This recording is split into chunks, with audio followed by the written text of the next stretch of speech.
క్రీస్తునందు ప్రియులైన సహోదరి సహోదరులకు ప్రభువైన యేసుక్రీస్తు వారి దివ్యనామముల శుభాలు. ఈ దినము జీవవాక్కుల అంశం, మీ పరిమితులను దాటి చూడండి. అపోస్తలుడైన పౌలు కొలస్సీయులకు రాసిన పత్రిక 4వ అధ్యాయము 3-4 వచనాలు.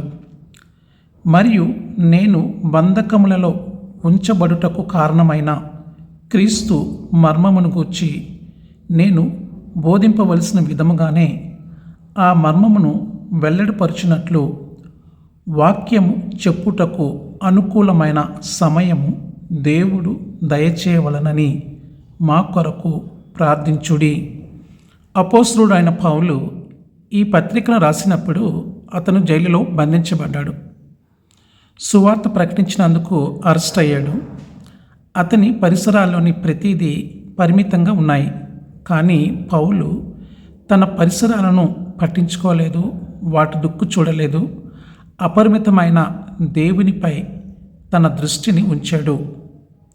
దేవుడు తనకు తదుపరిగా పొందబోయే లభించే అవకాశం గురించి తెరచిన తలుపు కోసము అతను వెతుకుతూనే ఉన్నాడు.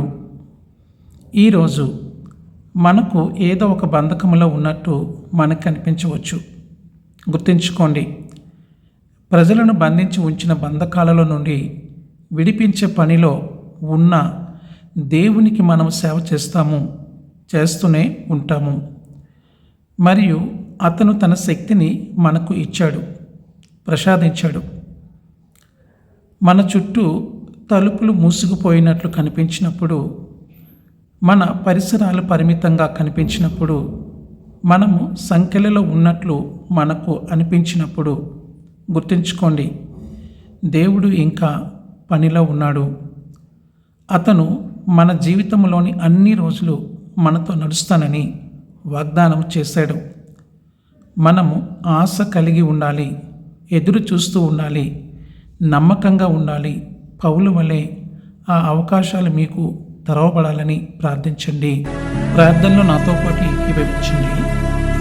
పరలోకమందున్న మా తండ్రి, నేను నా పరిసరాల నుండి నా దృష్టిని తీసివేసి మీపై దృష్టి పెట్టాలని నిర్ణయించుకున్నాను. మీరు తెరవనక పని చేస్తున్నారని, యేసు నామములో అవకాశాల తలుపులు తెరుస్తున్నారని నేను నమ్ముచున్నాను.